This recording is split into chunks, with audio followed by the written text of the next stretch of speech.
이어서 계속 한번 녹화를 해보겠습니다. 이게 만약에 아까 설명드린 것처럼 이거는 제출용 패턴이라고 하면 아까 설명하는 것 때문에 막 끄적끄적 많이 해놨죠. 이거 무시하시고 이렇게 막 써놓은 거 무시하시고요. 네. 어쨌든 이게 제출용이라고 하면 이제 제가 실제로 제작을 하기 위해서 패턴을 하나 더 베끼잖아요. 베낄 때 제가 어떤 식으로 베꼈는지도 말씀드려 볼까 합니다. 혹시 도움이 되실까? 도움이 안 되실 수도 있고요.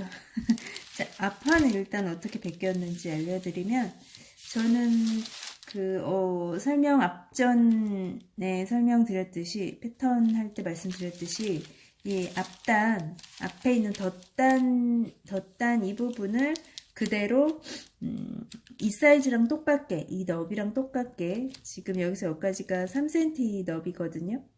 이 너비도 지시사항에 따라 또 기수에 따라 달라질 수 있는 부분이겠죠.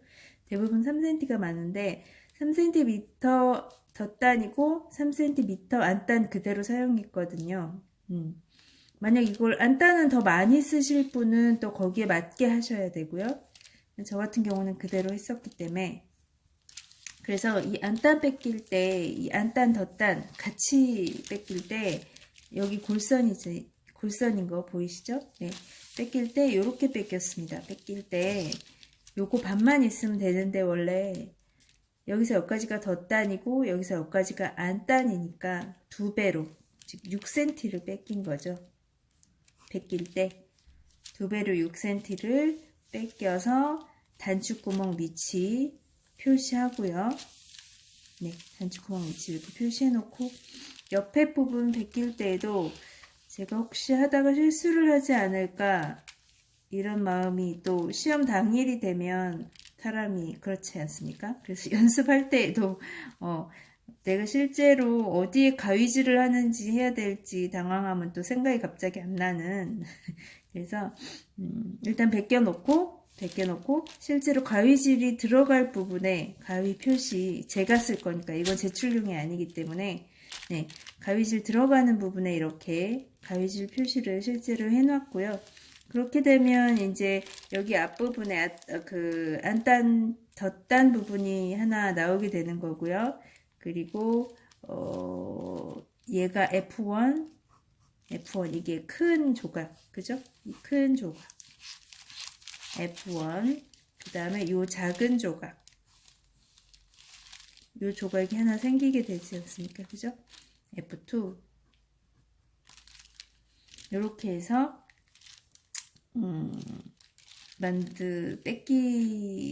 뺏겨서 연습을 했었습니다. 그리고 여기 이 부분이 이제 이 덧단 부분 빼고 여기가 이제 안단 역할을 하게 되죠. 그래서 이제 이 안단을 뺏길 때, 안단 여기 이 부분은 또 다시 제가 베껴서 썼는데요. 안단 뺏길 때 이대로 베껴서 안단 같은 경우에는 여기가 MP가 되지 않습니까? 매니플레이션, 접어서 없애는, 이거 MP 시켜야 하는데, 그렇게 하지 않고 저는, 보시면 보이시나요? 어떻게 뺏겼는지 보이실지 모르겠네요. 네, 여기를 베끼고, 이 부분을 베끼고, 이 부분을 아예 건너뛰고 바로 이어서 여기를 베꼈습니다. 아, 이렇게 설명하면 모르시려나? 그러니까 종이를 갖다 대고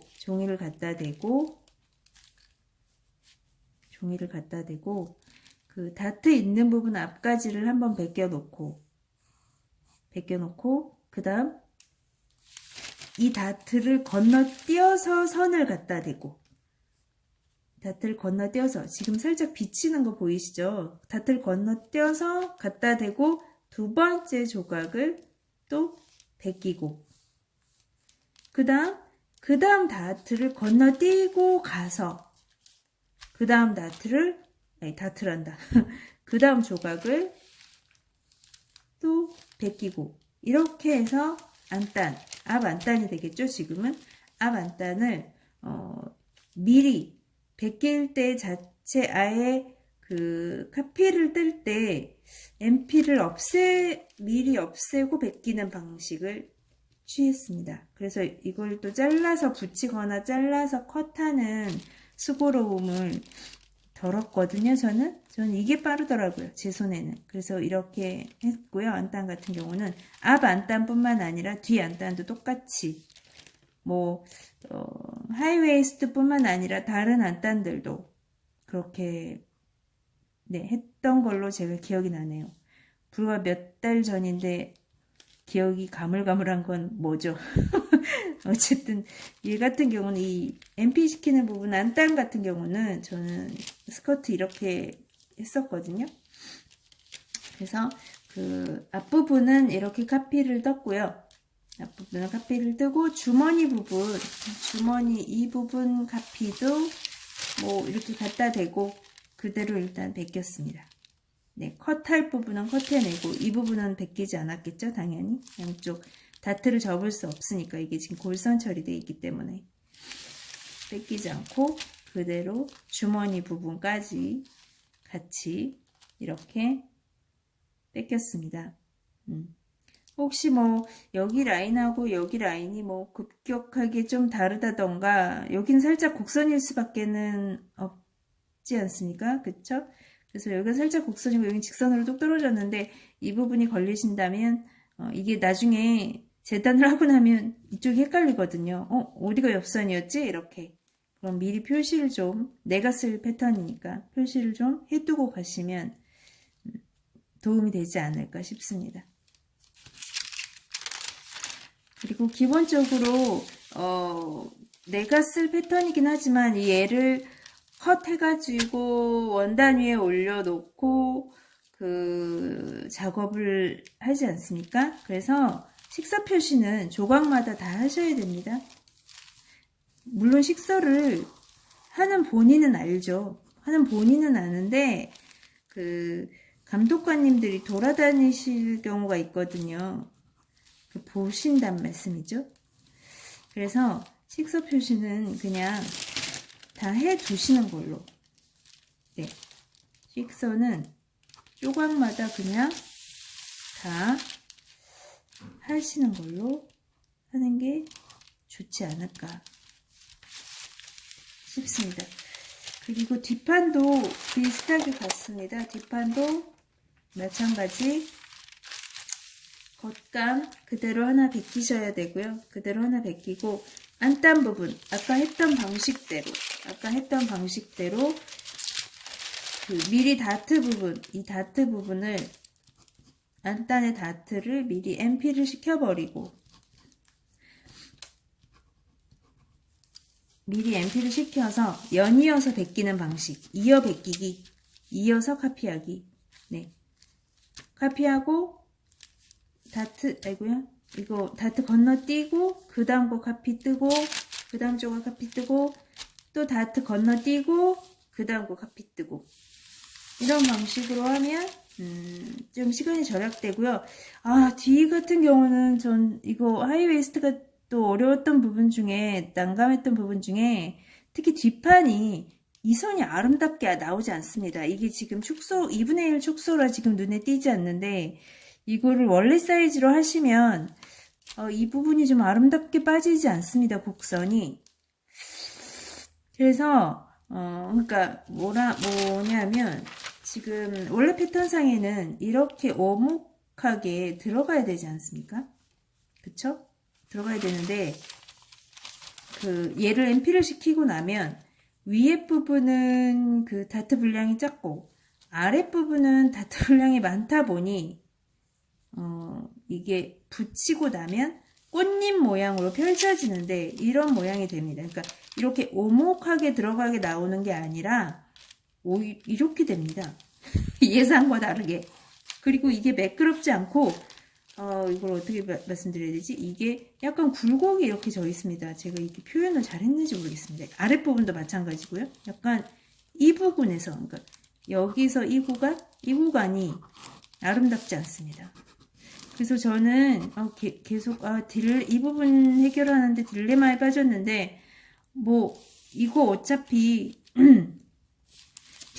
뒤에 허리심이랑 붙어야 되는 부분이기도 하고 뒤에 허리심이랑 붙어야 되는 부분이니까 어차피 길이는 같아야 되고 그래서 어떻게 저는 더 건드리지 않고 이렇게 약간 곡선이 매끄럽지 않은 부분을 자연스럽게 블렌딩 시키는 정도로만 건드렸습니다. 블렌딩 시키는 정도로만 건드리고 그냥 놔뒀는데 고민을 좀 더 해봐야 되는 부분이 아닌가. 네, 어쨌든 그 정도만 했고요. 시험이 얼마 안 남아서 되게 제가 길게 시험 준비를 했던 사람이 아니라서 고민을 오래 할 시간은 없었습니다. 그래가지고 자랑은 아닙니다만은 그래서 그렇게 그냥 해결을 받고요. 벨트 벗길 때도 마찬가지였습니다. 벨트 벗길 때도 이 부분 MP 돼야 되지 않습니까? 이 부분 벨트 벗길 때 그래서 이 부분 건너뛰고 조각조각 여기 하나 이 부분 하나 벗기고 그리고 건너뛰어서 여기 벗기고 또 이 다트 건너뛰고 여기 벗기고 나머지 조각 벗기고 네, 건너뛰고 이 부분 벗기고 해서 곡선이 조금 자연스럽지는 않겠죠. 다트가 없어졌기 때문에 다시 블렌딩 시키고 해서 패턴을 그렸고요. 그리고 또 하나 말씀드릴 게 이 앞에 패턴 설명할 때 제가 말씀을 안 드린 부분이 있어서요. 그 스티치 있지 않습니까? 얘가 또 스티치가 꽤 되더라고요. 제가 제출용에도 스티치 표시는 하시는 게 맞지 싶습니다. 그러니까 제가 여러 군데 이렇게 웹서핑을 하고 물어보진 않았고 이렇게 저처럼 스티치 표시를 해야 되느냐 이렇게 질문 올리는 분들이 몇 분씩 계시더라고요. 그래서 어떤 분들은 하셔야 된다고 하고 어떤 분들은 스티치 안 해도 상관없어요. 안 한다고 해도 약간 감점 정도지요. 그렇게 말씀하시더라고요. 그래서 이게 스티치 표시를 안 한다고 해서 오작이라고 해서 실격되는 거는 아닌 것 같고요. 그건 아닌 것 같고요. 지시사항은 아니니까요. 스티치를 패턴을 표시하시오가 명시되어 있는 건 아니기 때문에 그러나 스티치 표시는 하시는 걸로 그것 때문에 감점만 단 몇 점이라도 감점 먹으면 억울하지 않습니까? 그래서 스티치 표시는 있는 대로 하시는 걸로 그러니까 여기 지금 앞단에도 앞단이 아니라 덧단에도 이렇게 앞에 스티치가 있고요. 덧단에도 스티치가 쭉 있고 기네요. 그죠? 길게 있습니다. 보이시나요? 길게 스티치가 있고 이 부분에 스티치 하이웨이스트 경우에 그 다음에 주머니감에도 입구감에도 여기 스티치가 이렇게 위에 아래에 있죠? 제가 지금 도시카를 옆에 가지고 있지 않아서 기억이 확실히 나진 않습니다. 도시카 보시면서 하셔야 될 거예요. 그리고 뒤에도 여기 이렇게 스티치가 때려져 있는 걸로 제가 기억을 하고 있습니다. 아닌 말고인데 뒤에도 있고요. 그 다음에 여기 벨트 위아래도 도식화에 이렇게 스티치가 때려져 있는 걸로 네. 그래서 스티치는 표시를 어떤 아이템이든 하시는 걸로 하시고요. 그리고 자기가 쓸 패턴지 있지 않습니까? 제출용에도 물론 스티치 표시를 하지만 자기가 실제로 작품을 제작할 때 쓸 패턴지에도 스티치 표시를 좀 해 놓으시는 게 유리하십니다. 왜냐하면 사람이 시험에 닥치고 당황하면 이게 또 생각이 안 난다는 엄청난 일이 그래서 자기가 벗길 패턴에도 다는 하지 마시고요. 이렇게 부분 있죠? 부분 다 안 하셔도 됩니다. 그리고 제가 알기로는 실제 실무 패턴도 스티치, 그러니까 공장에 보내는 거 있죠? 공장에 보내는 산업용 패턴이나 알 패턴들, 데끼 패턴이라고 하는 그 패턴들도 제가 알기로는 이렇게 스티치를 부분 표기하는 걸로 알고 있습니다.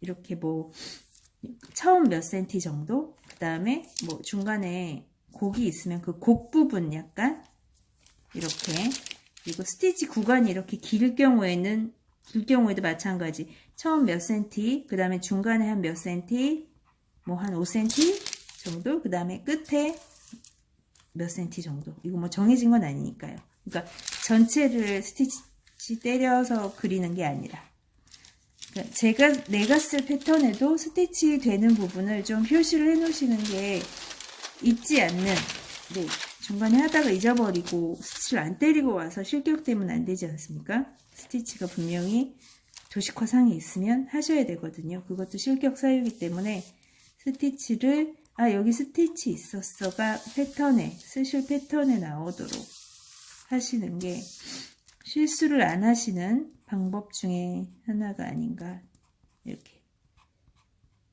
물론 연습하시면서 연습을 뭐 3번 이상 하시면 거의 외우세요. 외우셔서 하시는데 혹시나 해서 이렇게 처음부터 연습할 때부터 실전처럼 똑같이 연습을 하시는 게 좋거든요. 그게 아무래도 실수를 줄이는 방법 중에 하나입니다. 저는 베낄 때 이렇게 베꼈으니 혹시 도움 되실 만한 게 있을까요? 네, 한번 이렇게 해봤고, 식서 다 표시하는 거 잊지 마시고, 감독관이 돌아다니면서 보시는 분들도 계시기 때문에 내가 쓸 거긴 하나 어쨌든 식서 다 표시를 하셔서 실수 없으시도록 하시는 게 좋을 것 같습니다. 주머니를 조금 더 설명을 드릴 부분이 있는 게, 물론 컷은 이렇게 두 번째 조각, F2 조각은 여기서 컷은 돼요. 여기서 컷을 하고, 이만큼 컷을 하고, 원단에 베낄 때에는 이렇게 베꼈거든요. 베낄 때에는 얘가 원래 컷돼서 나온 조각일 거고요. F2 조각일 거고, 밑에 손 바닥감이겠죠? 그러니까 손 바닥감을 따로 재단을 해서 박음질을 한 게 아니라 그냥 밑에 손바닥감 뭐 11cm면 11cm, 12cm면 12cm 손 바닥감을 같이 그냥 연이어서 그렸어요. 원단에 대고 이제 원단에다가 베낄 때 이렇게 손바닥감을 이어서 베끼고 시접 주고, 그쵸? 시접이 있겠죠? 이렇게 시접 분량 주고, 네, 요렇게 베꼈은 원단은 요렇게 재단을 했습니다. 원단 같은 경우는 손바닥감까지 그냥 같이 이어서, 그리고 이제 여기 주머니 입구가 위에 얹어질 텐데 주머니 입구 끝에 끝이 이쯤 와야 되는 이렇게 너치 표시 하나 좀 해두시고, 해도 되고 안 해도 되고, 근데 해두셔야 되지 않을까요? 너치 표시 하나쯤은 해주시고, 이렇게 했고, 그리고 얘는 주머니 입구감이죠. 주머니 입구감인데 저는 주머니 입구감을 이렇게 했거든요. 주머니 입구감 이렇게 해서 실제로 재단할 때는 이렇게 재단을 했습니다. 이렇게. 네, 그리고 시접 들어가고, 시접 이렇게 들어가고, 얘가 손등감이 되는 거죠. 그러니까 손등감을 안감지로 따로 쓰는 게 아니고 그냥 만약 겉감으로 해결해야 될 상황이면 굳이 여기를 그냥 입구감 따로 재단하고 손등감 따로 재단하는 게 번거로웠다고 판단이 되어서 저는 손바닥감 하듯이 손등감도 웨트 포켓 입구 얘랑 같이 연이어서 재단을 했어요. 재단을 하고 포켓 위에 포켓 입구감을 대칭 4개 골선으로 위에 하나 재단해서 이 부분만 나중에 접어서 박으면 되는 거니까 저는 이렇게 했거든요. 물론 따로 웰트 포켓 그 입구감을 따로 잘라서 따로 구성하셔도 되고요. 손등감 따로 하고요. 그리고 심지는 물론 다 여기서 여기까지 심지 재단해서 크기 비슷하게 나오게 막 각재듯이 그렇게는 꼭 안 해도 되니까 심지 여기서 여기까지 붙이고요. 네, 이렇게 했으니 이 부분도 한번 그럼 얘를 봉제를 어떻게 했나 궁금해 하시는 분이 계실 것 같아서 이걸 한번 만들어서 제작 과정 어떻게 했는지 한번 이것도 당장은 못하고 한번 찍어서 보여드릴 수 있도록 할게요.